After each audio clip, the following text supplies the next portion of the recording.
Hello and welcome to Talking Point here on WESN Content's Capital. It's another day, another week here in Trinidad and Tobago. I am Keaton Shaw. And I'm Sean Michael Small. And, well, I do envy to some extent the young ones because I believe Easter vacation is more or less in full swing at this point. However, if you ask me if I would like to be back in the shoes of those that just had to do SCA or have end-of-term examinations, I don't know if I care to have to revisit those times of my life. Well, the Pui wind blooms, so that means that it's too late. CXC and KP exams. Well, if you're not prepared by the time the Pui wind blooms, I had an economics teacher in Fatima. He basically had this saying, "When the Pui blooms, it's too late." Yeah. I was taught that thing as well when I was in high school. But sure, that was the weekend. I'm for one. I'm actually sort of grateful there is a vacation period because I'm going to enjoy the next 2 weeks as it relates to traffic. None at all this morning. See, usually when you start a job, you have to get into the flow of things. But we started WSN here technically during the pandemic, so no, we were in the pandemic when right. We so there. Road traffic was not realistic. Let's put it that way. It was that was one thing that was idealized. Actually, I recall leaving home many times between 20 past and 7:30, and still reaching here in time. That's to tell you how the lockdowns impacted traffic. There was, it felt like I was the only car on the road at times, and I was the only car on the road at times, given the fact that there were curfews. But anyway, I'll tell you what, let's get straight into the data review.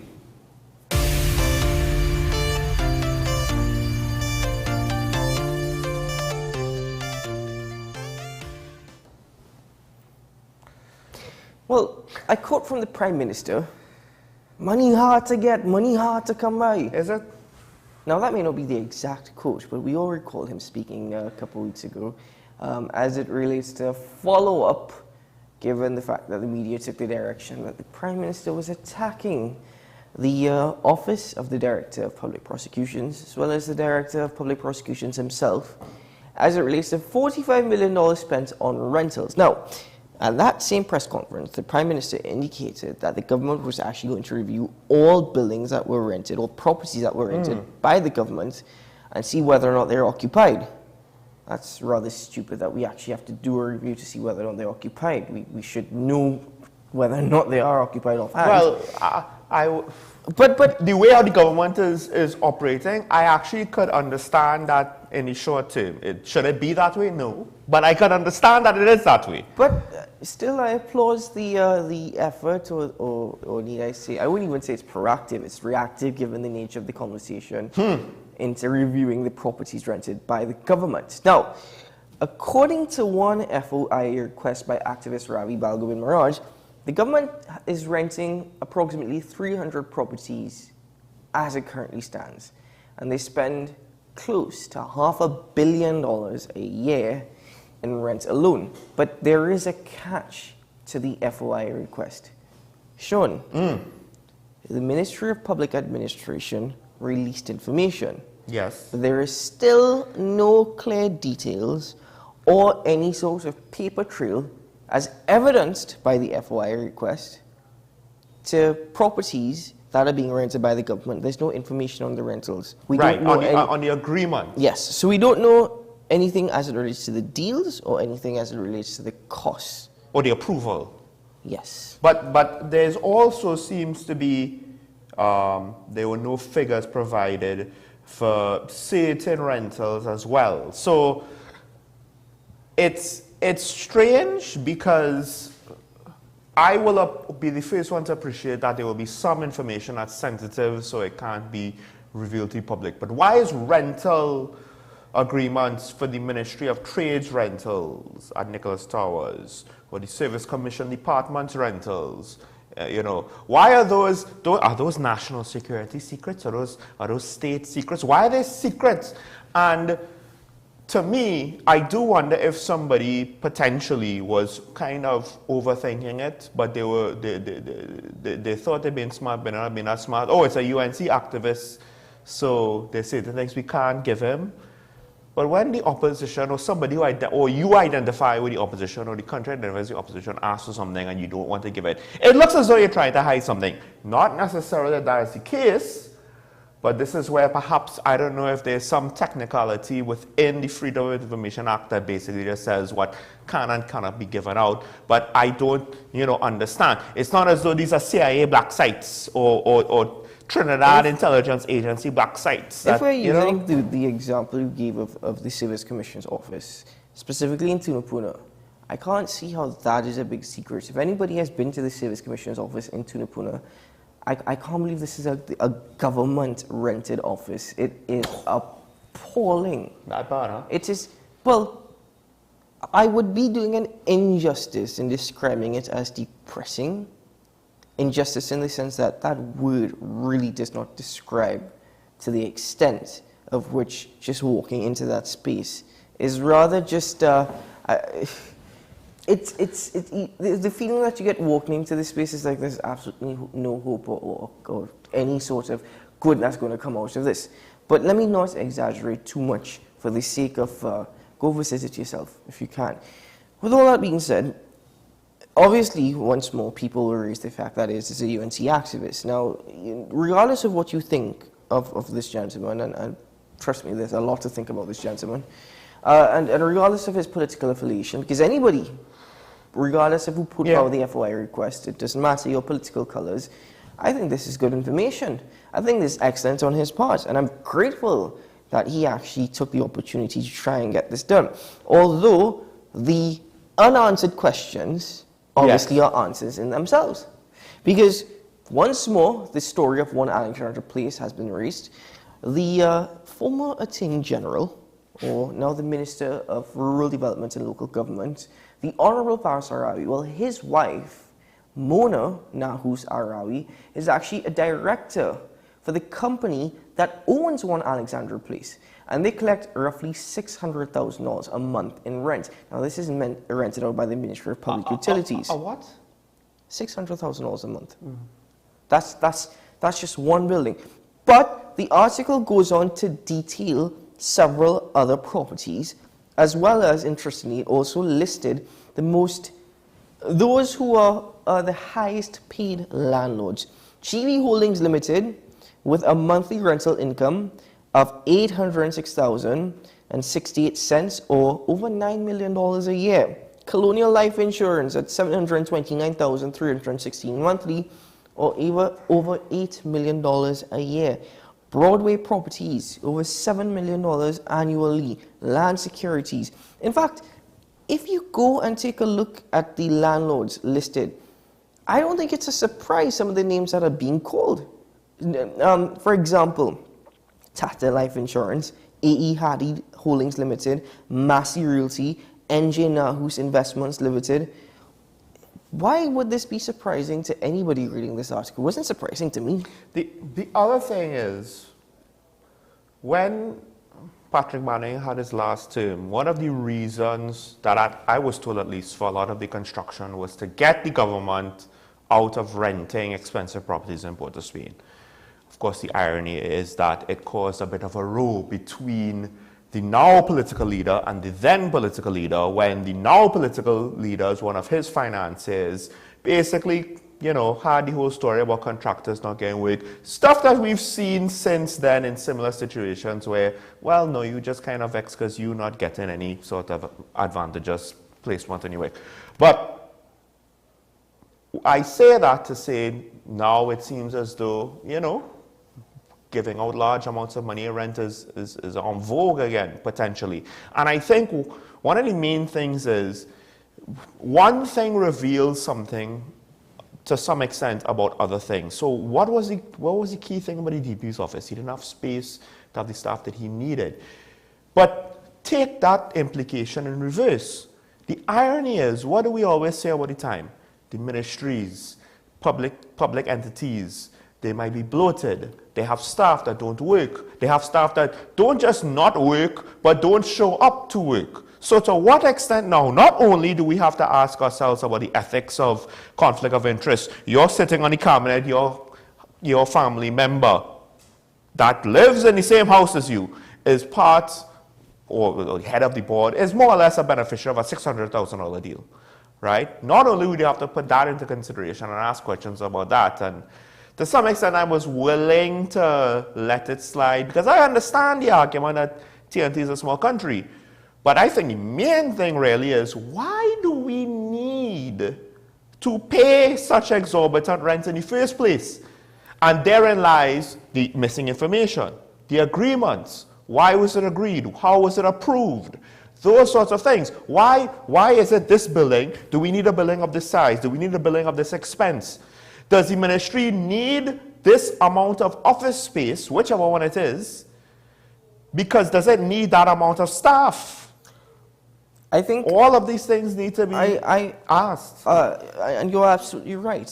I think my frustrations also lie in the fact that given the wealth Transvago has accumulated over decades, had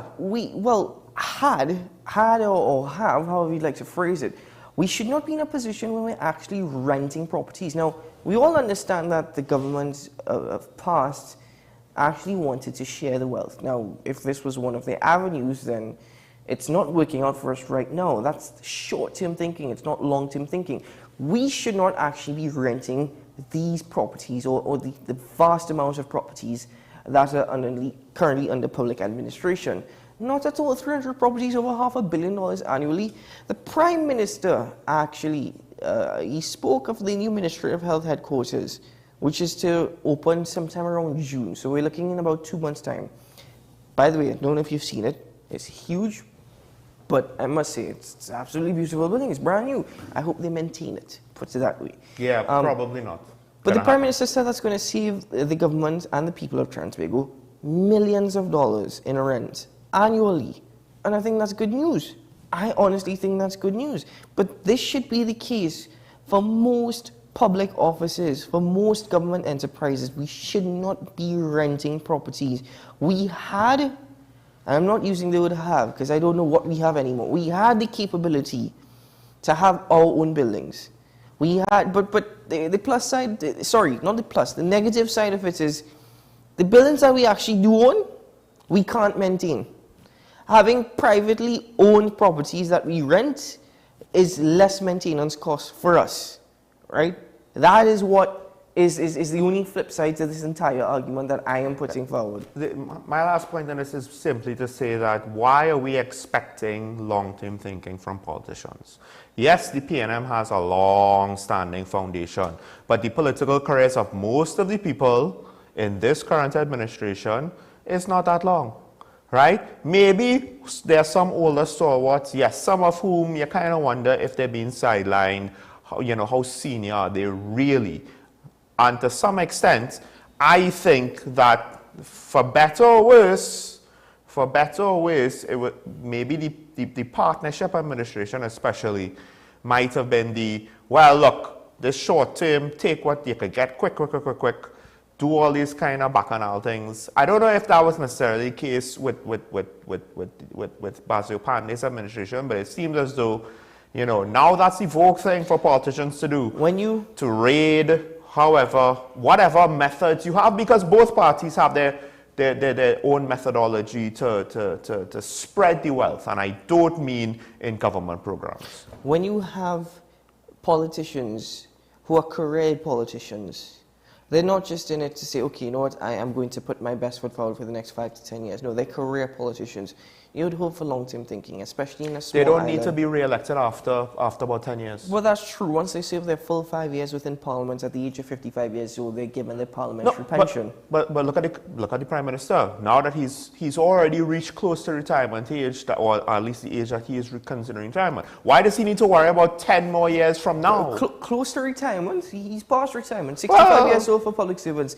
But honestly, Transvago, this is something for you to look at very closely, because one quick thing. If the government cannot repay the monies owed to TNTech, I wonder if it ensures that, or actually give all healthcare workers their salaries at the end of the month. Or Or actually provide uniforms for nurses, for example. Wait. Go ahead. Or, I don't know, pay the bills for fixing schools? There you go. Or simply get the simplest of fixes done on the road.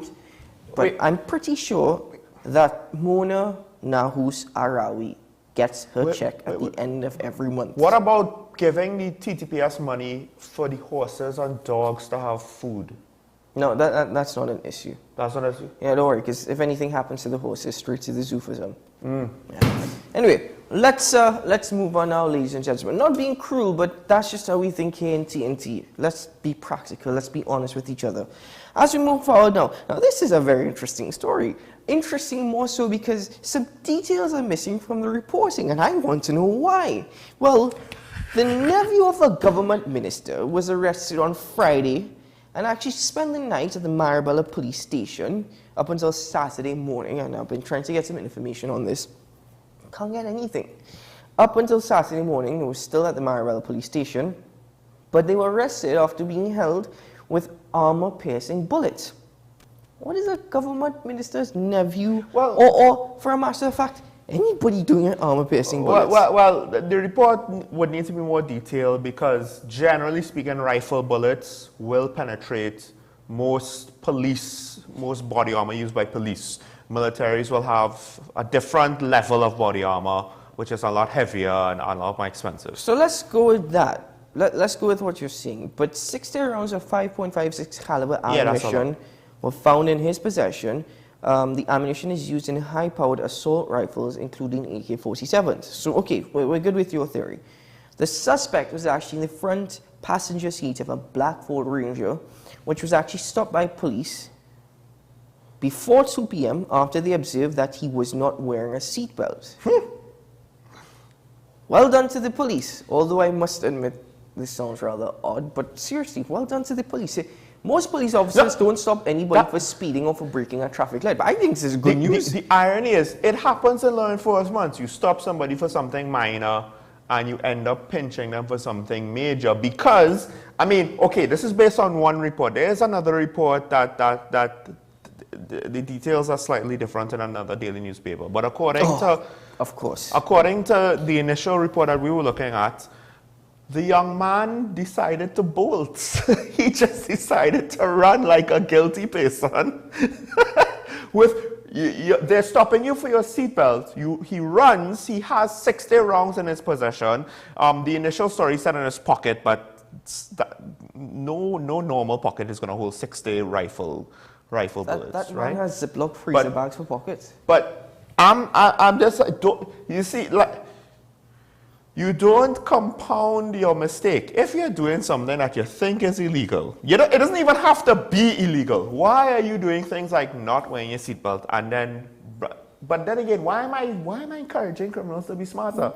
Regardless. No, you see, the majority of criminals in transit are already smart. I keep saying, if they could actually put their brain cells to good use, we could be a lot more productive. That's why I think that this individual might not necessarily be like a true career criminal. However, one set of details that's consistent with both reports that I've seen on this story is that then they went to his home and found other things, 7 rounds of 9mm ammunition, a magazine, which is the container that holds the ammunition for the rifle, for an AK-47, Yes, they found an AK-47 magazine. Ironically speaking. And a silencer.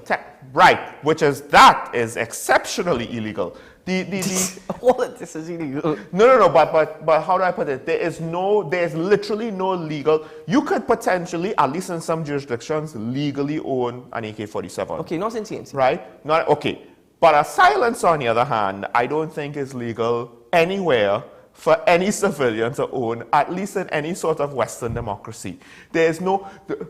Hunters do not have a legal right to silencers in any country that I have heard of, right? So there is nothing. You're not gonna get it for sport shooting or amateur shooting or so. But here's the problem for me, right? You cannot blame the minister for the actions of their nephew. Yeah, it's a nephew. It's not even like a child in their house. You cannot blame the minister for that action. And I'm not going to. I'm not going to fault the minister. For all we know, the minister's relationship with that side of the family could be distant or it could be close, but obviously the nephew may or may not be hiding his activity. But one, and here's the issue with reporting. It seems as though these newspapers are afraid.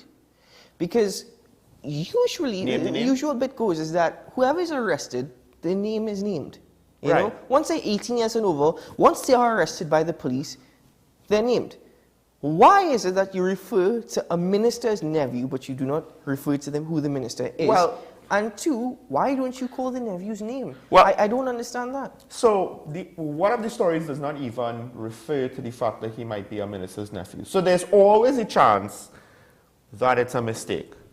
So let's just put that out there, there's always a chance. That said... That's a hell of a mistake to make. That's a hell of a mistake to make. That said, I think you're right. Usually, when someone is, arrested, yes, we get all these details, but why not now? And this is not minister's relative caught with 5 bullets with a hunting rifle. You know, this is some highly illegal things. By the way, an AK-47 actually does not use 5.56, so the implication is... All right, you're scaring me a little too much as to the how you know all these implication is his access or what he's doing might be even further reaching than we think. But why do I think, okay, if you're going to refer to them as a minister's nephew, you should name the minister. And furthermore, the only argument I could think of from the newspaper is, well, he wasn't necessarily charged. He was arrested, he was put in custody, so then technically, but he wasn't necessarily charged. If he's not charged, they can't... well, the paper doesn't say that he was charged. He was actually held in custody as investigations continue. The reason why I say it is prudent for us to know who the minister is because justice should be for all. The law should apply to all. And let's be honest with you. Let's be honest with each other. Political influence in Trinidad and Tobago is really a hell of a thing. And quite frankly, I am pretty certain that if we don't keep raising this issue, people probably would not have even heard of it this morning or would have forgotten about it already. It's why I cannot take anything that the government says about the enforcement of public health regulations over the pandemic seriously. Because when a high-profile case, a famous high-profile case happened, the most recent one, it involved a minister's son. And that case went, as far as we're aware, at least for now, nowhere. So and that is why I really hope we get more information on this, because I hope that this minister's nephew really faces the law. If they are found of wrongdoing, I mean, you're already found with bullets on you. Isn't that enough to charge an individual? Bullets on you, bullets in your house. Or is it a complicated investigation, as the police officer was referred to? By the way, 60 rounds of high-powered ammunition. It doesn't take a lot of rounds in a civilian setting to be a danger. 60 is a lot. Sean, 1 bullet is a lot. Now, we have to move on, but just to mention the last story, because I found it interesting how it ties back in. Basically, over the course of the pandemic, so the last 3 years or so, give or take, TNT is looking at a total figure of about 2,800 students who have dropped out of school, the majority of which coming from secondary school. And the reason why I thought that it ties back into everything with regards to crime, at least, is that it would be interesting to find out. We have this statistic for the last 3 or so years. Now, after about 5 or so years, to find out how many of these individuals ended up going to a life of crime. I'll tell you what, let's tie that back into the story that we're going to get into after the break. But I will tell you the immediate response by the Acting Minister of Education, Lisa Morris-Julian. She is concerned. Of course. I'm glad to know she's concerned. I was wondering if the government officials would be concerned or not. Sean, because it's a 50-50 case. Sean, saying that you're concerned means you had absolutely no idea in the first place the amount of students that actually dropped out within the last 2 years. Yeah, that is true. Let's be honest. That is true. We'll be right back after this.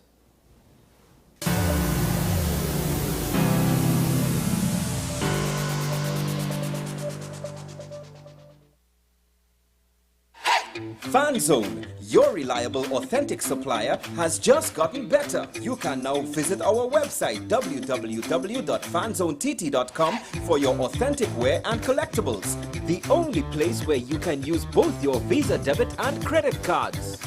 Visit our website fanzonett.com to make your purchase today.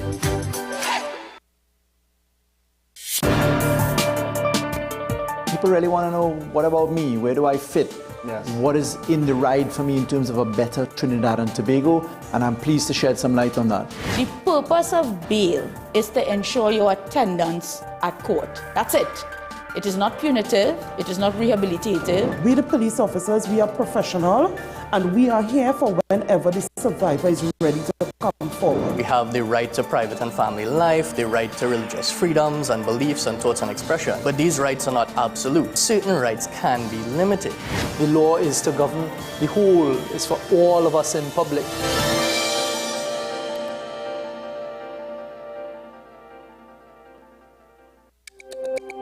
Every word, every line, every paragraph depicts a real moment in someone's life.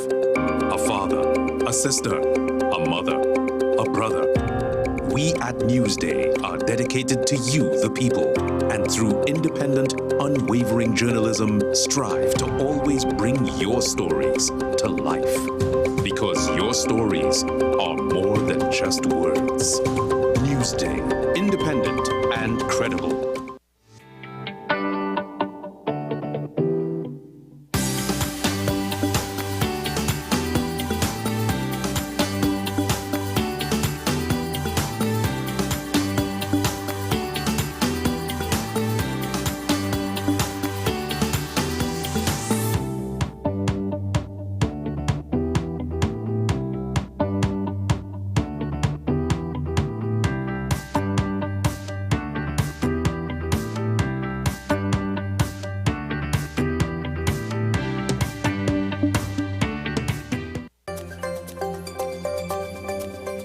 According to the Centers for Disease Control and Prevention, heart disease claims a life every 34 seconds.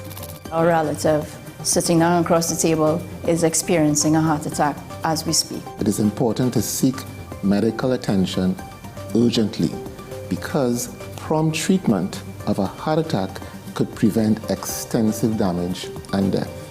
Therefore, one should try to get to an hospital as soon as possible, preferably by ambulance. What's Up Doc, every Tuesday and Thursday on WESN, Content Capital.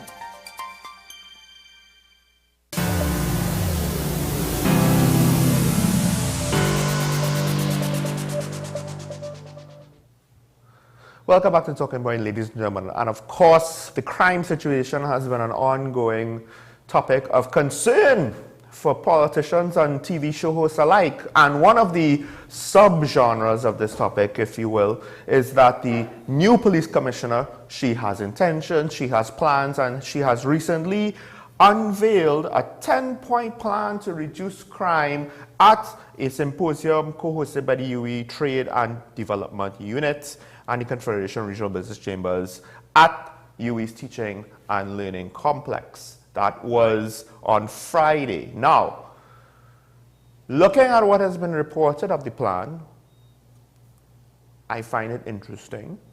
Some of the language being used, some of the terms or the methodology being suggested sounds very familiar, as in to say that these kind of seem like a significant amount of things that we have seen before. And it does not necessarily, there's a catch-22 in that it's not as though the commissioner could reveal all the details of the plan. Because when you reveal all your strategy, all the criminals will be like, oh, that's how you intend to fight us? We will figure out counters to that. So I get it. She can't give us all the detailed information. However, it seems very corporate buzzword speak, phrases that, I'll be honest, one of my thoughts, and this might be wrong, Keaton, it reminded me sitting in a classroom, watching other students do a presentation, using a set of buzzwords and big words, And it was almost as though they were using the words to cover up their lack of understanding or command of the topic. So they just threw the words out there because they knew that, you know, that's what they were taught. But it was kind of just done in a slapdash kind of way. Well, I mean, I could be wrong, but that's just, that's one of my initial thoughts. I wouldn't say this was done in a slapdash kind of way. I would disagree with you from the sense that we're throwing out buzzwords to actually make up for our lack of understanding or realization as to the actual situation on the ground. It could be that I am the student and they're the teachers and the phrasing is correct and it just looks bad to me. I think you were onto something, because if you were to take the Commissioner of Police's crime plan and put it to turn it in, it'll come back as 100% plagiarized. Why do I say that? Because listen to this. Now, we don't have the entire video, so we can't give it to you word for word. But according to the article, among her initiatives will be precision policing, focusing the resources of the police to address violent crime, dismantling of gangs by using precision policing and legislation. Dismantling of gangs by using precision policing and legislation. Bear that in mind. Targeting communities with high reports of crime and the retrieval of illegal guns.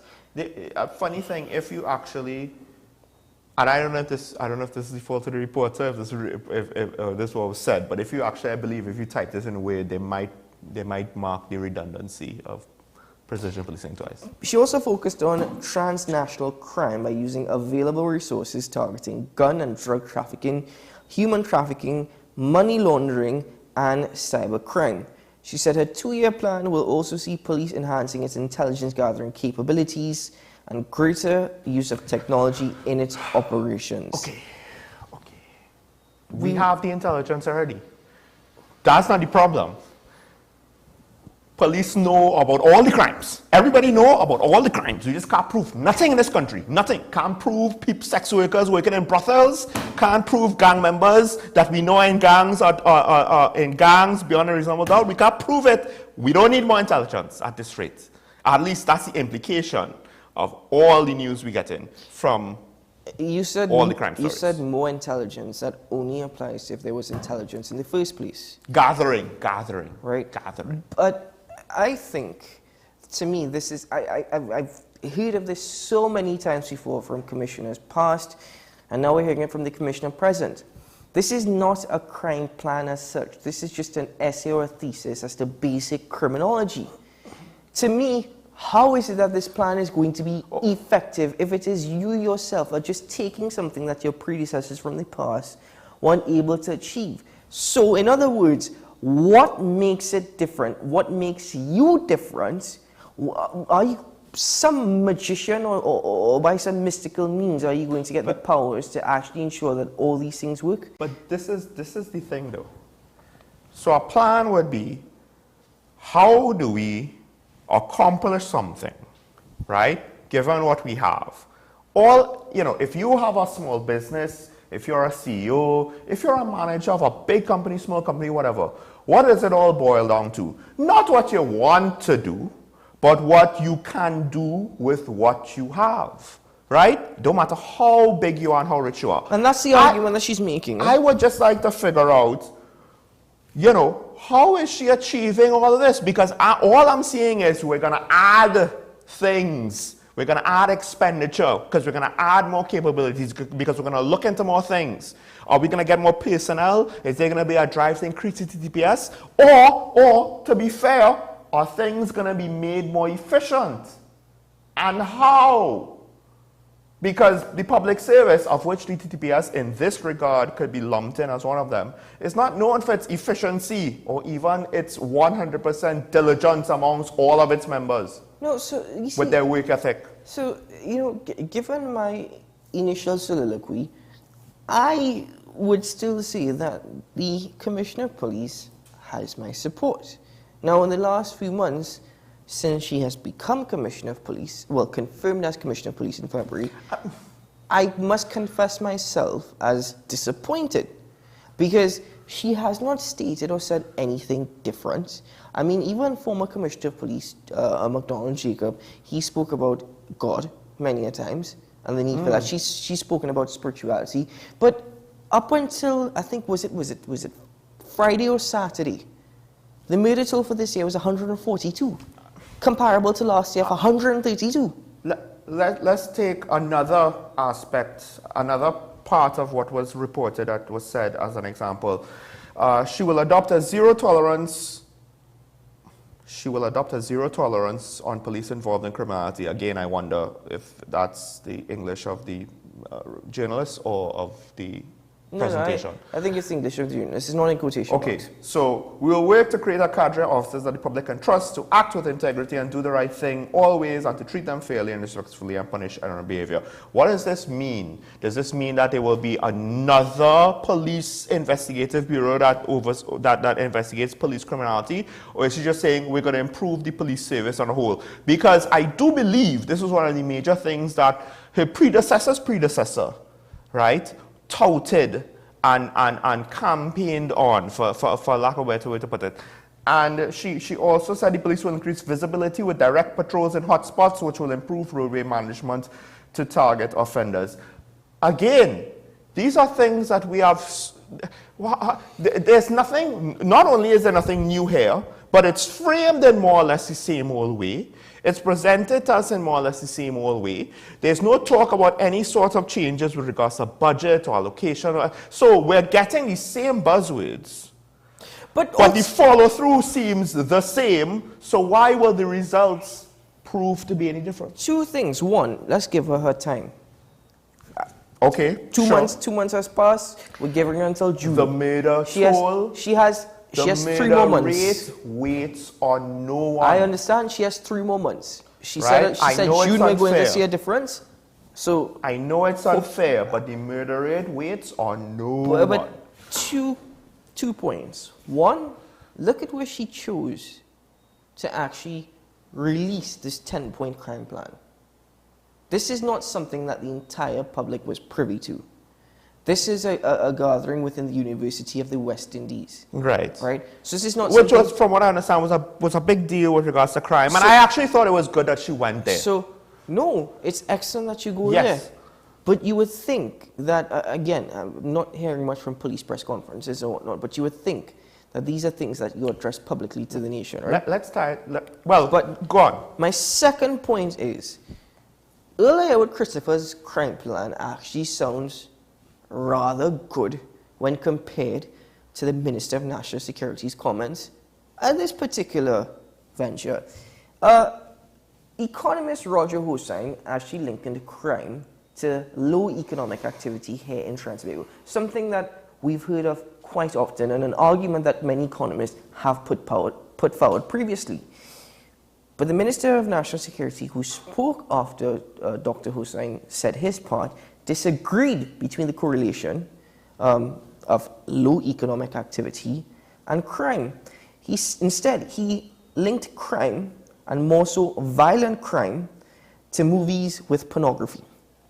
So, honestly, the Commissioner of Police should forget everything else and actually go after all these movies and try and take pornography off the streets. To those who need to hear this, I will just say up front, I am very sorry.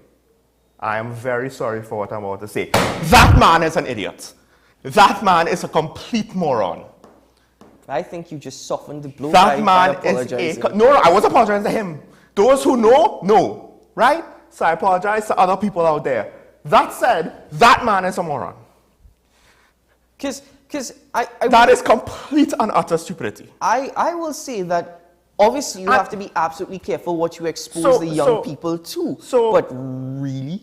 Statistics dictate that if all it took was violent video games and music and movies for young people to be violent, we'll have a pandemic of gangs all over the place. We'll have gangs. We'll have open gun warfare in prestige schools, in international schools, in private schools, in every school. Not just some schools of at-risk communities, right? We'll have young crime going all over the country. Westmore will be a desolate wasteland because they have the amount of shooting over there. That man is a moron.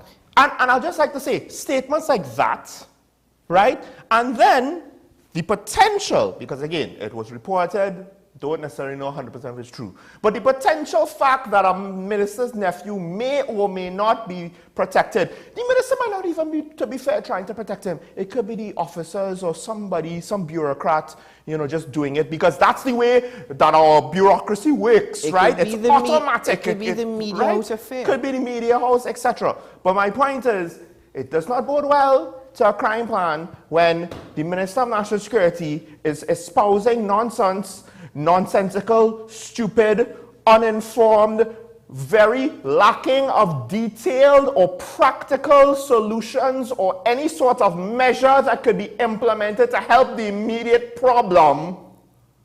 Oh yes, and then also crimes of relatives are potentially being, hush-hush cover-up. Does not help. We have to go to a break, but let's link in this back to the 2,800 children who have dropped out. Quick. I truly hope that we remove all notions of pornography or violent movies from these 2,800 children. Yes. Because if they were exposed to that, they themselves are going to be turned into a life of crime. Nothing else. No. Not the fact that they dropped out. A lack of opportunity and income. A direction. Oh, but by the way, the Minister of Education is concerned. No, so we don't need, again, the commissioner said we need a holistic approach. No, we don't need to worry about a holistic approach. Let's not worry about the education system and the lack of opportunities for young people. That's not necessary. Don't mind that the actual people in the trenches in those areas say it is especially necessary. But again, what do you expect from an empty suit who's basically just there to fill space?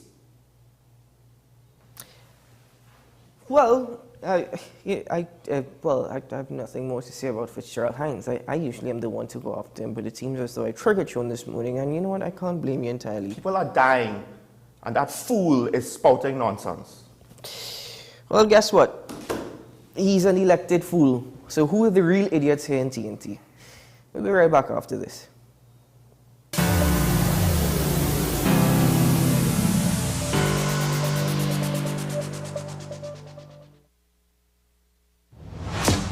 Is it politics? What is it? Is it that nobody cares about sports? The kind of support that sport used to get in the past is no longer here. The thing is, taking a knee doesn't mean that that's the only thing you're doing on it. Right. Taking a knee along with other stuff. Samantha, what are you looking forward to when you return home to Trinidad and Tobago after winning the title?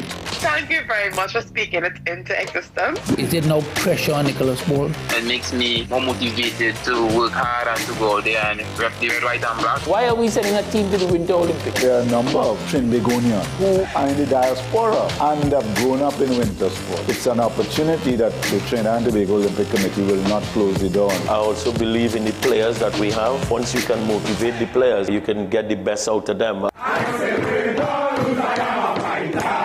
The best laptops and tablets are at dbesttoys.com. Get a Gateway 14.1-inch Ultra Slim notebook or an HP 14-inch laptop at the best prices in TNT. Get the Fire 7 tablet for $474. You can also shop the latest Amazon Fire Sticks. Call now at 32-DBEST to order or visit us in-store at Forces flagship Mac Bean. Shop online now at dbesttoys.com. Free delivery available throughout Trinidad and Tobago. Cash or links on delivery. Take some time for yourself or spend some time with the family at Sandy Point Village Hotel. Enjoy our various studio and suite apartments, self-contained with their own kitchenettes and Wi-Fi. We also have our famous 100-foot swimming pool and our beachfront restaurant, The Steak and Lobster Grill. And our location in Crown Point puts us near the center of activity from the nylon pool to the local nightlife. Call us and make your reservations at 639-8533, 389-2378 or email us at sandypointvillagehotel@gmail.com.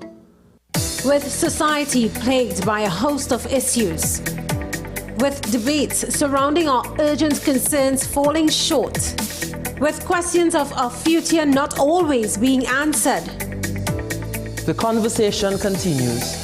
Join me, Kemuel Pascal, as the voice of the youth comes to life.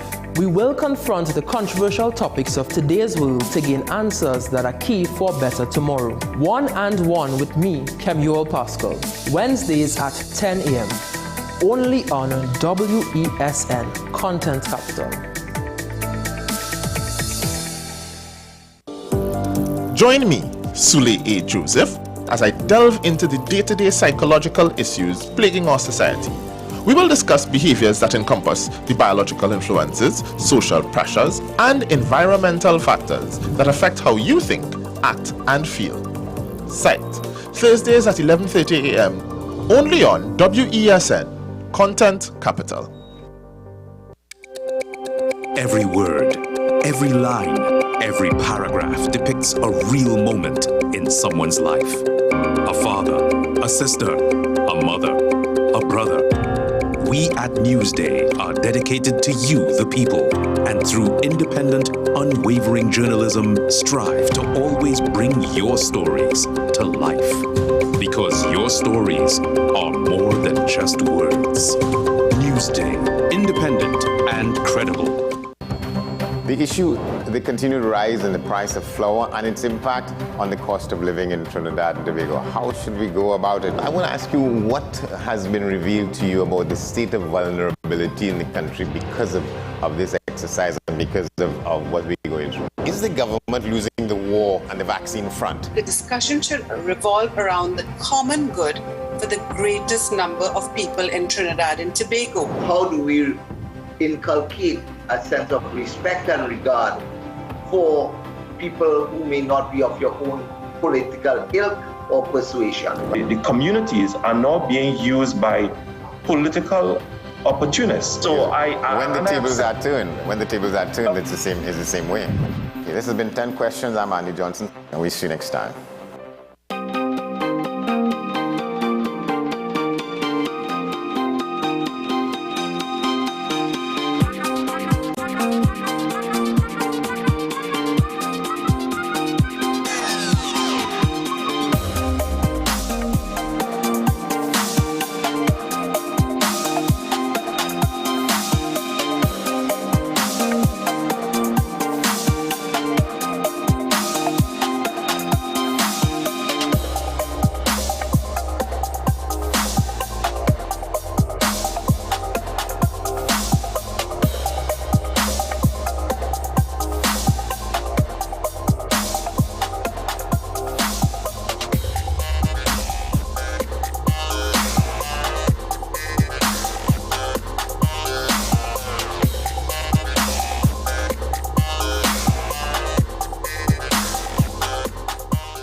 Oh, the irony. After this morning's confessions of our true feelings towards the current crime plan and the Ministry of National Security, by extension the Minister, we are pleased to welcome this morning another crime-fighting institution here in Trinidad and Tobago, the Trinidad and Tobago Police Service. And by that we mean Acting ASP Ashraf Ali has joined the conversation this morning. Good morning, sir. Good morning, gentlemen. I just want to say, before Ashraf starts getting into what he has to say, that whole bait and such a whole other institution. We'll talk about the police. No, we just segued because the minister said something dumb. I'm not going to label everyone as idiots, but would you care to continue where we left off? Or? No, sir, I would not care to continue on that vein. That's a conversation for both you and however, it really brings to the question, and I just want to touch on the issue that the commissioner did in fact roll out the 10-point crime plan. And I was listening to your conversation with respect to it. Sometimes that we look at policing and we expect that policing should change immediately because of the new heads. Crime don't change to that extent overnight. Some of the initiatives that was placed into the crime plan may appear to be similar to that of the other commissioners, but we have to reinforce. So this is where reinforcement of some of these systems that needs to be improved on, right? So our intelligence gathering, there is intelligence gathering, and I know you all continuously say what are the intelligence has been, what we are doing with the intelligence, but it means now that we have to go to the one step further and improve on the intelligence gathering and get what we call the enforcement aspect of it. You just said crime doesn't change overnight. I accept. wouldn't it just make it easier for the police to catch up then? Yes, and that is what I'm saying. So when you look at different methodologies that have been used, sometimes it sounds like theoretical concepts, but really and truly policing from when it started, and I don't want to go down to the history of it, right? Because I want to concentrate on what we're going to deal with this morning. But historically, policing, the foundation of policing, which is a community-based structure where we engage with the communities, build a relationship with the communities, build the trust and confidence of the community, is where information starts to flow. And when the information starts to flow, we see some value, you see the value of your efforts. And this is where some of the concepts that we see now, where we are engaging in more, for instance, this is one of the platform, social media platform, media ambassadors, sharing of information on several platforms, bringing to the public different point of views and bringing the commissioner's strategic plans from the executive level down to the ground level, where officers are now engaging with the media as well as the callers and trying to explain some of the concepts. Well, let me just say this quick before we get into the main topic what you came here to talk about. Now, I know that watching many press conferences and then seeing the articles after, that the context could change and the framing could change. So it might not necessarily be the commissioner's fault. However, how she framed her messages and then how, to some extent, not completely, but to some extent how you framed it, not the same thing. And I think that's part of the issue. No acknowledgement about the fact that some of these things have been tried before, why it may have failed before, and what makes this attempt different. I think media and even the public, because at the end of the day, we could try to figure things out on our own and read the tea leaves, but it's also what will the public think, and we kind of have to ask questions that we think the public might ask information then that they might, or perspectives that they might need clarification on. The other thing is that I really am just worried about the implementation of all of it, right? How easy would it be to add? Basically, that's what we're doing, we add in. But there's no talk about, well, to add, we need to adjust or subtract elsewhere or anything like that. So that's just my two things. We understand. So I would say that the Commissioner of Police and the Executive, based on how they set up the plan, they would know how the readjustments and what is required to treat it. But for now, Easter is on our doorstep. And this morning or this week, you will listen to our media ambassadors. What we are doing is just reinforcing what already existed, right? That we continue to reinforce. And we have 3 areas that we're looking at, that we have to look at. First, and the most important right now is that the fact that school is going to be closed and we have a lot of children will be out.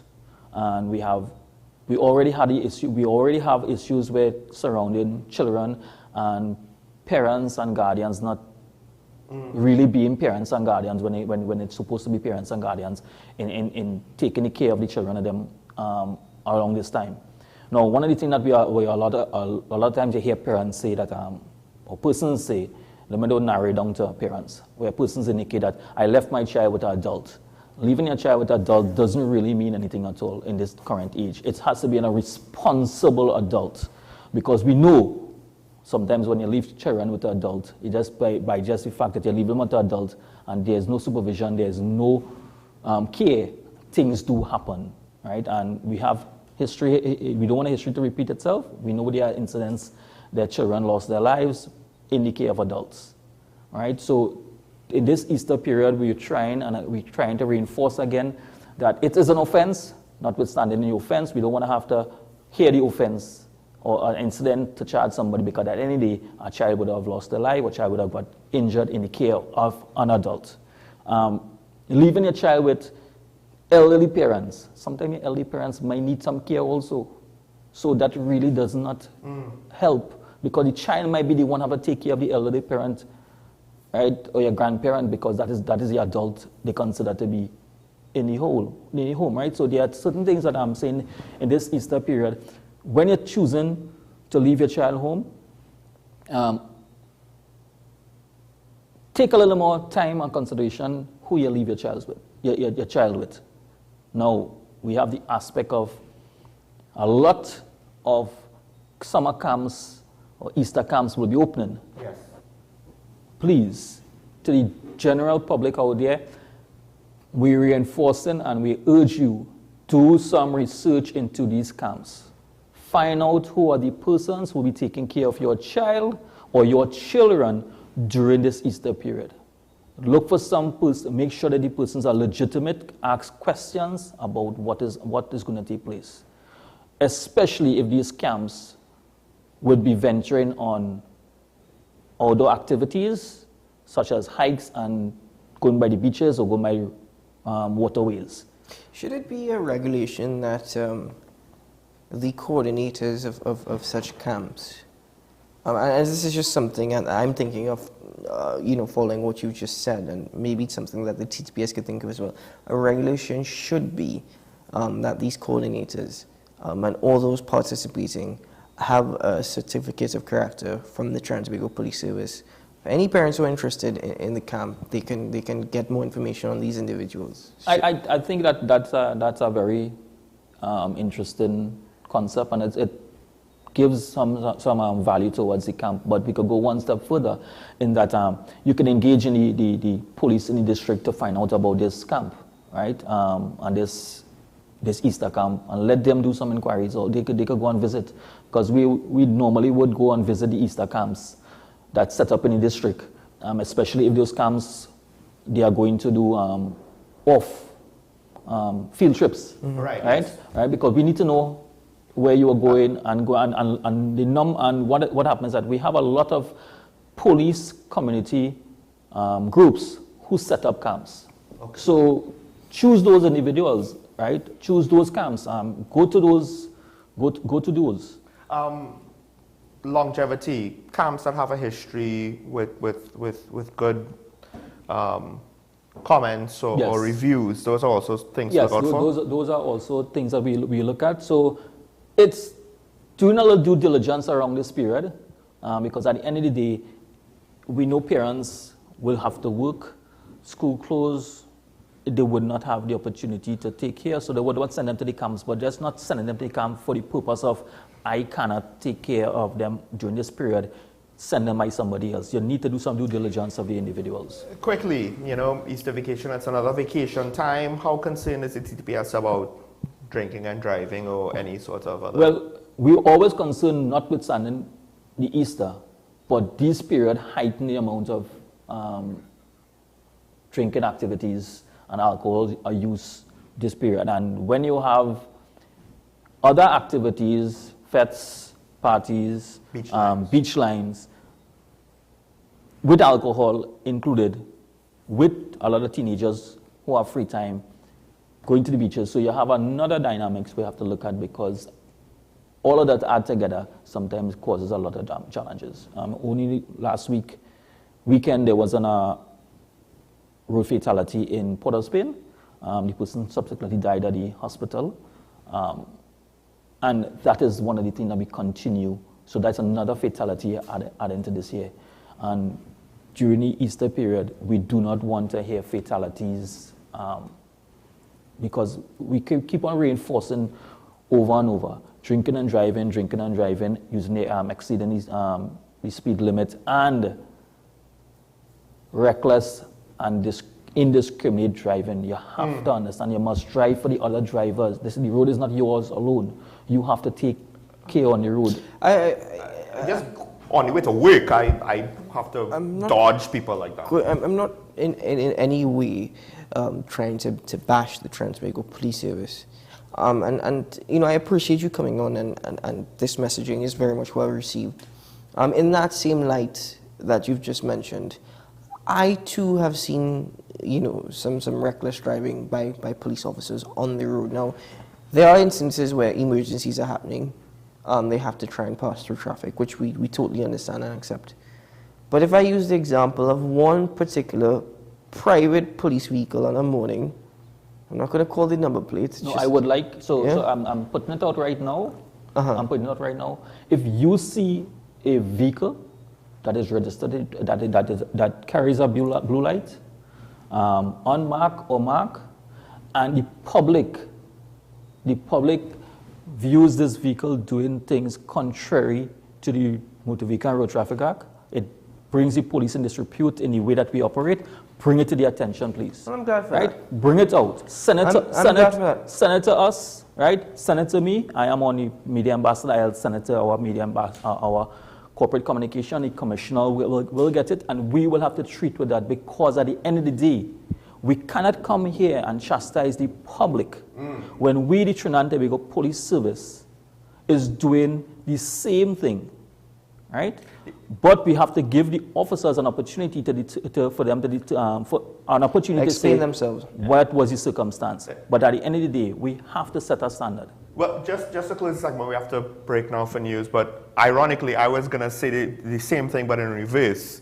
You know, we need to not have all this reckless driving and drinking and driving, because it, you know, for every accident, you have to call police officers out and fire officers out, and it's more resources being pulled away from all the serious crimes we're concerned about. And it's the same thing.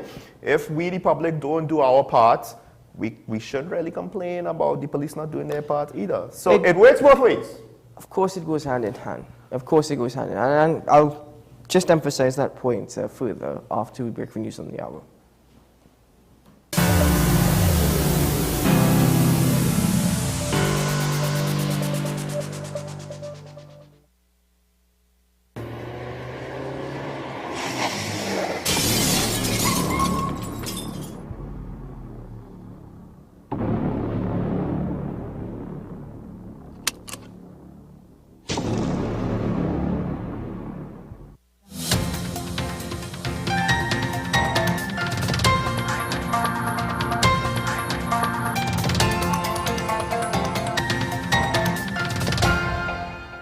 Here's your WESN News on the Hour. I am Denise Martin. Thanks for joining us. Here are the headlines.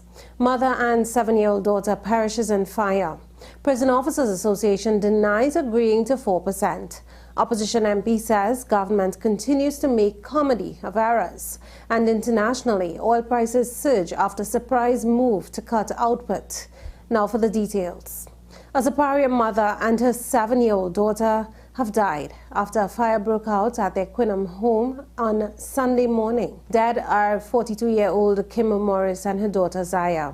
Reports say the fire broke out around 2 a.m. The home was quickly engulfed in flames, and the fire services were unable to rescue the mother and young child. 2 other occupants of the home were able to escape the blaze. Investigations are continuing to ascertain the cause of the blaze. The charade put on by the chief personnel officer, and certainly supported by the state, in having an illegitimate, unrecognized pseudo organization sign a memorandum of agreement as it relates to outstanding periods under dispute is reprehensible and desperate. So says Prison Officers Association 2nd Division President Jared Gordon. He says, as president of a newly legitimately elected executive of the only recognized bargaining body organization for all prison officers, he stated without reservation that this so-called 1st Division Association does not exist and only exist in the minds of those who wish to undermine the Prison Officers Association and all of its members. The real evil plaguing society is government's incompetence. So says opposition MP Dinesh Rambali. Speaking at the UNC presser on Sunday, he described the latest faux pas, according to a newspaper report, on the Vindra Naipol Kulman case as a comedy of errors. Big mix-up in Vindra case. AG claims documents served on wrong department. Ladies and gentlemen, this points to a continuing comedy of errors. This points to a tragedy you have where this poor unfortunate lady, her soulmate, rest in peace, she has not, her family members has not obtained justice up till this day. In international news now, several of the world's largest oil exporters have announced surprise cuts in production in a move which is expected to push up prices. Saudi Arabia, Iraq, and several Gulf states said they were cutting output to support market stability. Oil prices soared when Russia invaded Ukraine, but are now back at levels seen before the conflict began. However, the U.S. has been calling for producers to increase output in order to push energy prices lower. That was your WESN News on the Hour. I am Denise Martin. Thanks for joining us.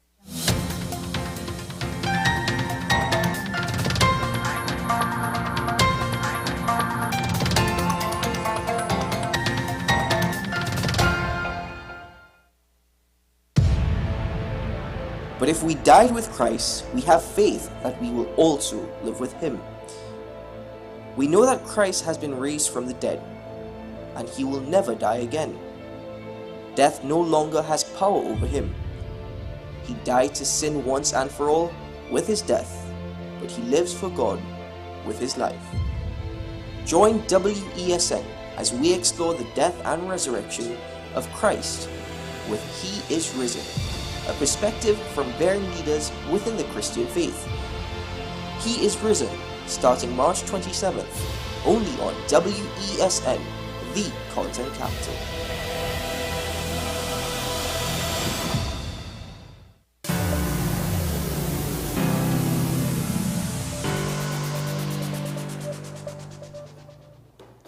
Welcome back. Thank you very much, Mr. Denise Martin, for news on the hour. Now, just before we open the phone lines, just a follow-up to what Sean's final point was. I've stressed this before, and I will stress this again. You see, basic policing, going back to that helps. For example, we saw this story with the minister's nephew and how a simple traffic stop for not wearing your seatbelt led to an arrest. Now, it sounds very good to be true, too good to be true, but I'm going with what the report suggests. If I can see police officers, and I said this I think last week or the week before, if people are breaking the red lights, I see it more, by the way, now with police officers on the highway on a morning, preventing people from driving on the shoulder. I think that's excellent. You see the police on their motorcycles. I see a lot more police actually working one-way systems now. They're actually, you can't see them, but if you break the one-way system, they're ticketing you. But if I see more of this happening, when you stop them from breaking the red light, minor traffic offences, they don't have their inspection stickers on their windshield, expired license, you never know, you might stop, this car hasn't been insured, your license has been expired for 2 years, where's your insurance? You never know what you will find or what it can lead to. So these simple things, these basic policing skills could save one life or many lives. And I'm glad that you're pointing that out, because it comes back to our strategic plan, where we talk about reinforcing some of these strategies that we have of roadblocks and road exercises and traffic management and the increased presence. But we have the flip side to it, and we need more of the public support for these type of actions, because they are of the opinion it's menial, that we are wasting our time and we are causing them inconvenience. But they do not know that these type of activities has a rippling effect across the board. We had last week, in the early part of last week, there was an exercise in Port of Spain, right outside of Riverside Plaza on the main, right, conducted by officers, interagency exercise. And during that exercise, a vehicle was stopped, searched, and a firearm was found in the vehicle. Illegal firearm, I might add. Yes, persons have to be inconvenienced. But in all the inconvenience of the other drivers, one driver was held. And that's one additional firearm off the streets, because we do not know what that individual was going to do. An hour of inconvenience to prevent a killing. So this is what we would be trying to do on a regular basis. But we need support. We need support. But you have, I tell you what, even if people out there don't support you, see, going after the real criminals, we have little laws in TNT. We do. Yes. It's an offense to litter. Yet Trinidad is one of the dirtiest places I have seen. And I visited a number of islands and quite a few foreign countries. One of the dirtiest, nastiest places I've seen. And here's my country, I love it, but I'm being honest with you. Right?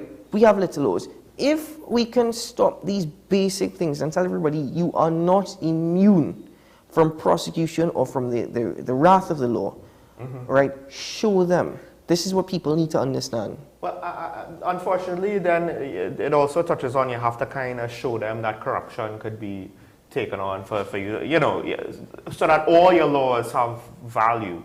But the little laws do matter.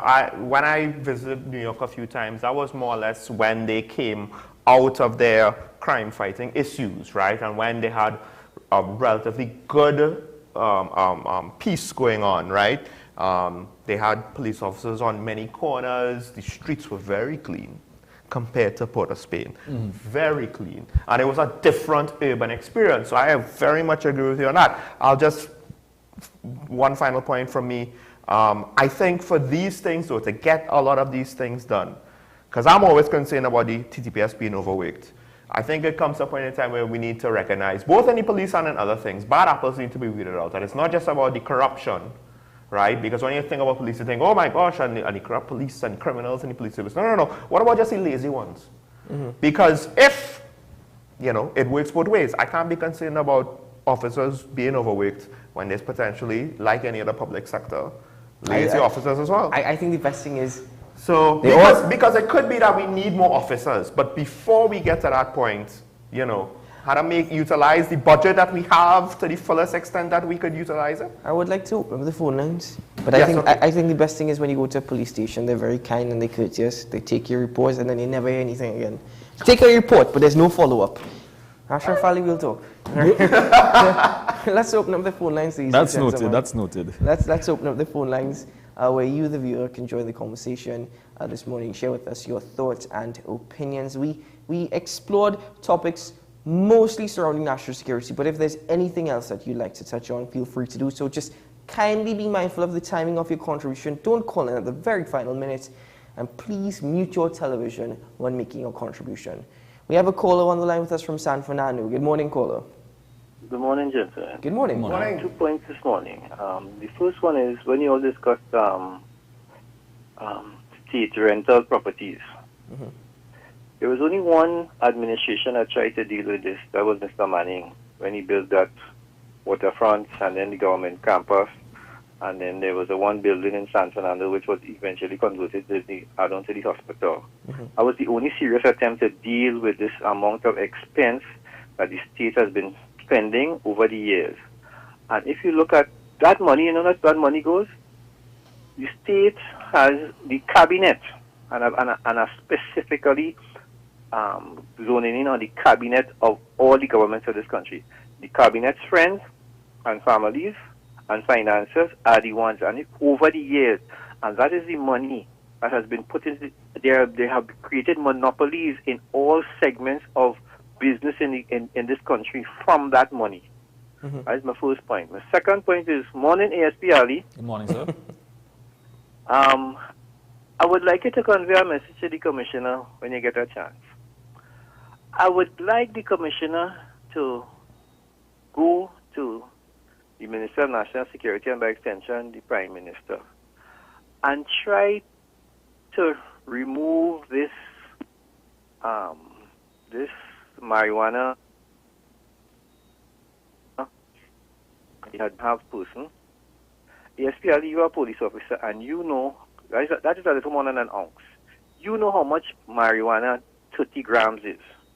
And why I'm saying this is because there are a lot of youths in this country now. Marijuana has become a staple for them. And I have been speaking to some people in some of these government programs that they're trying to run for youth. And one of the biggest issues that they're having is these youths using marijuana on a daily basis.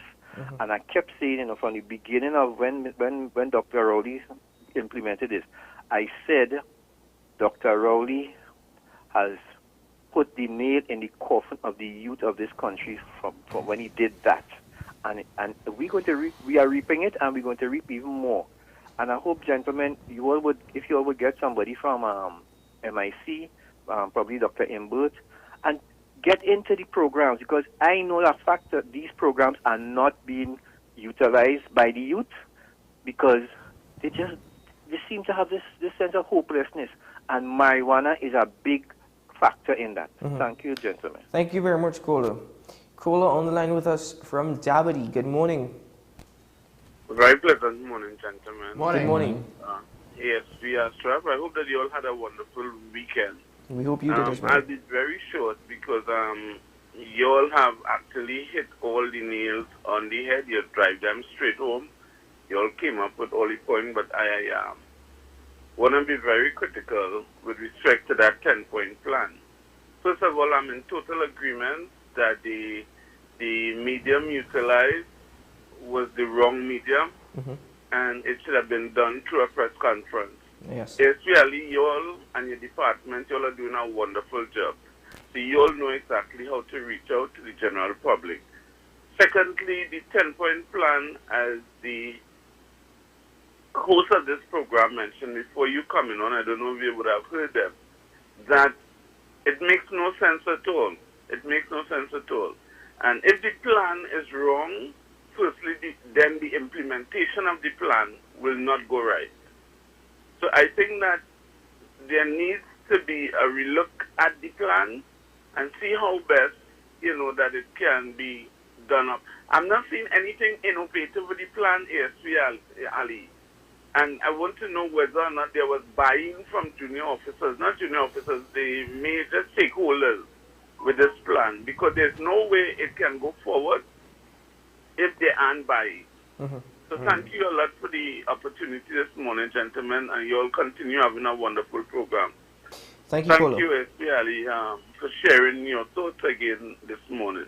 God bless. Have a good day. Just before we go to the caller from Shigonas, I don't know if there's anything you would like to add, or... No. The caller was quite fluent in what he was saying. It was clear. The plan... I would leave that for the commissioner, because the commissioner would have chosen that platform. I think perhaps that should be something that that definitely should be told to her, that for better or worse, the population might be looking for something innovative, because this problem has been so long, so long lasting. Acting ASP Ashraf Ali, through you, and we will further discuss this off air. We would love to have the Commissioner of Police on this program, to probably go into more detail, but we have all right, I'm sorry, we've lost that caller from Shigonas. My apologies, but there is time. You can call back in on the program and make your point.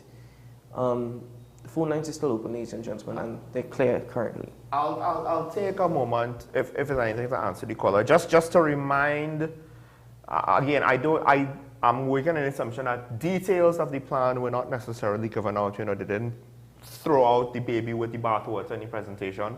So we have to keep that in mind. So there could be innovation hidden in there, but the key point is, if you say what it is, then it might be less effective once it's out there in the public and the criminals are aware of it.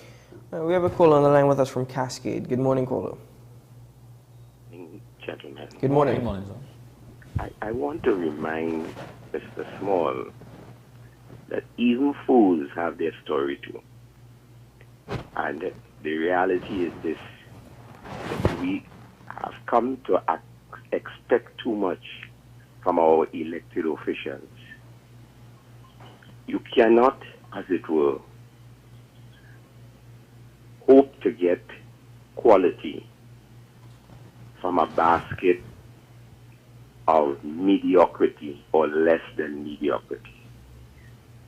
So that when I heard you this morning in full flight, being critical of your Minister of National Security, I felt it for you, because in a sense, I wish I could get a loudspeaker and a blimp that could cover all of Trinidad and Tobago and echo your sentiments.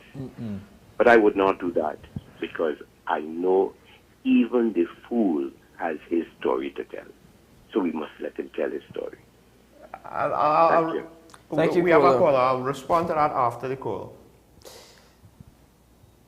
Good morning, caller from Shigones. Good day, gentlemen. Morning. Good morning. Well, I see we are doomed Yes, we are. because our new police commissioner don't have a clue of how to deal with the problem. I have mentioned before the whole question is a matter of law and order. You get an order in any country by enforcing your laws. I haven't heard nowhere she says she's going to enforce any more law, and I have not seen anywhere where she are enforcing these laws that have not been enforced. She come talking nonsense about appealing to God. One thing I believe in, God help those who help themselves. If she make no attempt to help herself, and now you come in with this 10-point plan and all the things we hear and they talking about it, everybody say they've been doing it, but nobody have been doing it. Because if they had been doing it, you will see it in the annual administrative report. Could you ask her where your last annual administrative report is? Any questions, gentlemen, before you hang up and then you start making controversial statements? No, I agree with you. But we have another caller. God helps those who help themselves. Well, caller, she's making an attempt, she's making an effort to reach out to God, and she's hoping for a response in return. So we shall Well, it see. has to do with being commissioner of police. But that's what you just said. I agree with you, and I will give the context of how I agree with you. But we have another call on the line from El Socorro. Thank you, Shagonas. Good morning, El Socorro. Yes, good morning. Morning. Some weeks ago, or not some weeks, sometime early last week or week before, I called this program and I was speaking about The Water and Search Authority. Minister of National Security who made a statement. A different point. Yeah, who made a statement. Hello? Yes, go ahead. Go ahead. Yes, I was speaking about the Minister of National Security who made a statement saying, well-to-do people do not involve in bringing in guns and coke and this kind of thing, right? And he turned back and he said, you could go down Carcass and get a gun to buy. When I said, if you know all that as Minister of National Security, why don't you update the border? Only to realize he come and say something different this week concerning the same people he was, say, protecting to some extent, and swing his whole conversation back. What are you really trying to tell us? 1 minute you're saying one thing, and next minute you're saying something else. I don't know if as a lawyer, you should remember what he said before, previous to that. I mean, what kind of Minister of National Security will say something like that and then come back and swing back on something else? I mean, this man, something wrong with his brain. Thank you. Thank you very much, caller. Okay, that segues into me responding. First of all, Professor, I agree with you. I think perception at times could be reality, and I think this is maybe an obstacle that the commissioner has to face, where the perception of the plan might not be fair, but just like how our previous caller said, who tried, or at least had the perception of trying to deal with the government rent? Patrick Manning. And then what was the perception of himself coming out of that period, at that administration? Well, he was voted out of office, and he was removed as political leader. So perception is reality, right? What is he the dictator? People were throwing out that word at the time, or was he the person trying to get the government out of having to pay exorbitant amount of rents? It partially depends on your perception. With regards to the Minister of National Security, I'll just say this: just like how your example of flip-flopping, when it came to the statement that he made at the forum, he was defending the implications, or he was defending government, because the implications of what Roger Hosan was saying is the economy is failing to the point where it is driving crime.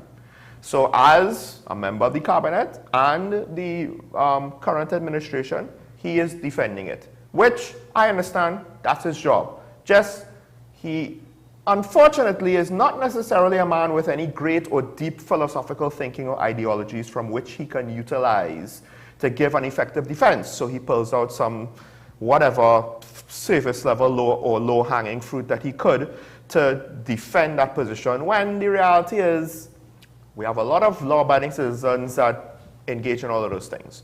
And that's the other reason why he's going to flip-flop, because he's not actually operating from a set of principles that is guiding a vision. He is defending. So he will defend the rich people and blame the poor people, and then he will defend the poor people and blame somebody else. Because that's just what he does. He's a smooth talker, not necessarily a deep thinker. And this more or less is exposing that. He's a smooth talker. Yeah, he'll sound great. What he says will sound great and very charismatic. If you can point out one thing that he has said that sounds great, I will personally reward you with a snowman. That's the point. It's not intelligent, it's just smooth. It's at times shameless. Listen, Minister Fitzgerald Hines has a brain. He has a brain. And I'm sure he's a nice person. I've heard he's a gentleman. He's a really, really nice person. And I, for one, wouldn't doubt that. The unfortunate thing is, though he has a brain, it's fueled by ignorance, not by intelligence. And though I try my best not to be disrespectful, nor do I try to be insulting, he is constantly insulting the intelligence and of the people of Trinidad. And whether or not you see him flip-flopping, he does that all the time. It's nothing new. The mere fact is, I blame those above him who have kept him there, who have allowed him to remain in that position, because it shows that not only do they not have a clue how to deal with the situation, they don't care to deal with the situation. Furthermore, with respect, he is there for, probably there is a reason why he is there. We know he is a puppet. We know he can't do anything because he simply does not know what to do or have a clue what to do. He doesn't have that forward-thinking mindset. But he's there for a reason. One, he's a puppet. And two, probably by some miraculous reason, I don't even know why I'm saying it's a miracle. After all, we live in Trinidad where we, the citizens, are the true idiots. He still has support. He still has power. He still voted in every election that he stood in. He still held that seat. So let's, again, though we may be critical, guess what? We are the real fools. Okay, why does it matter? Because it undermines the crime-fighting initiatives. That's just how it goes. Almost from the very beginning. It undermines the police efforts. It undermines national security efforts. It just does. How can you take a crime-fighting plan seriously when the person who's overseeing the people who make the plan, it's difficult to take him seriously? Listen, but I'll just say this. I don't know if any other politician, there are very few politicians on either side of the aisle that would be better in that role. Acting SP, I will not bring you into any conversation surrounding politics. Yes, the views are limited to here. You have your duty, you have your responsibility, and I will always commend you and the TTPS for the Media Ambassador Initiative, you know, coming here, speaking to the public. And there are some points of which I disagree with you on, but there are many points of which I agree with you on. And you have our support, and we simply wish you all the best. And even if people may think that you're inconveniencing them, back to the basic policing. If you need to have roadblocks, stop people, stop cars, do random checks, you know, more of that. You have the support. Get back to that. You know? Just to add, part of doing our part is understanding we need roadblocks and the inconvenience to get things done, because we can't complain, but they're not finding guns. But when they have exercises to find guns and to interdict criminality, we want to complain. Why are you bothering me for? It's a double-edged sword. No matter how you twist it, we are the wrong end of it. But we have to keep on doing what we have to do. We have a lot of shortcomings in the police service. Our current commissioner has admitted it. And we will be trying our utmost best to fix it. It's not an easy fix. It's challenging because it's a systematic thing. We have a lot of issues that need to be addressed. One of the biggest one that came out, as you all would eventually see it coming out on the media, of the promotional issue that demoralizes a lot of the officers within the police service with this issue of promotion. That's when the motivation. And we're coming up to the Easter period, and this is a period that we don't want demotivation from the officers because we want the officers to be out there. So as much as we can do to get officers to be out for this Easter, we would be ramping up our exercises again, more presence on the roads, a little more inconvenience. We would try our best not to inconvenience as much as possible, but it will be part of the exercises, right? Roadblocks, road checks. So persons out there, make sure that all your documents are in order. Your vehicle is roadworthy, because at the end of the day, don't look at it as the police trying to ensure that your vehicle is roadworthy. Your vehicle is roadworthy because you have your friends, families in that said vehicle. So if you don't care about your children, your friends, and your families with an unroady, a vehicle that's not properly roadworthy, don't have proper insurance, you yourself doesn't have a driver's permit, and you intend to drink and drive, it means that you don't care about your friends and family, right? So we will take up the mantle of trying to care for the lives of the other persons if you don't care for them. So we will step in. I'd also like to just say that parents also need to be a bit more proactive in the sense that even if your son or daughter, or your niece or your nephew, your grandchild, whatever the relation, though they may have been given a driver's license via license in office, because you can get it elsewhere. Though they may have legitimately passed their regulations and their reward is their driver's license, that does not necessarily equate to them being mature enough to drive on the road. And I hope that parents recognize that. I hope they understand that, and they don't just hand them the car keys and say, you're a big person now. Exactly. Well, I just wanted to close because our first caller mentioned marijuana's uses by youth, and I think this is probably a debate that we could have at another time because it's a large topic. I'll just say that while I understand where he's coming from and I agree with him to some extent, I think ultimately it's not necessarily that marijuana should not be legal, and maybe he might agree with me on this. I think that our society might not be in a position to deal with that freedom and that access responsibly. So, because young people, maturity, the school dropouts, we have all of these wider questions of crime that I don't even know if the symposium got into, to be honest. Anyway, Acting SP Ashraf Ali, thank you very much once more for your presence. It's always a pleasure, honestly, having a conversation with you. And as always, we wish you the best. No problems. It's always our pleasure to be here. Enjoy your Easter weekend. And to you too. We may not see you next week. Don't worry, I hopefully will not be going anywhere. If you are able to make it another day, you're always welcome here. Next week we will discuss certainly availability. Sean Michael Small. And also our media ambassadors, all of our engagements with the media is in fact recorded and stored. So I guess the commissioner would know that you will want her here. Yeah. Right? And at some point in time, her schedule will be shared. Our corporate communication department does in fact inform her as to the platforms that need her. Based on her schedule, we'll get her feedback from you. Well, certainly. We promise to be fair. Not fair. Fair. We're fair. Well, that's what I said. We're fair, not soft. Fair. Anyway, Sean Michael Small, have a great day. You too. I hope your day and week was better than your weekend. You too. Yes, sir. This has been Talking Points here on WSN Content Capital. I'm Keaton Shaw, wishing you a great day ahead. Remember, today is a good day to have a good day, and good things ahead for the entire week. Should things go good, and we hope they do, we'll see you again tomorrow morning. Bye-bye.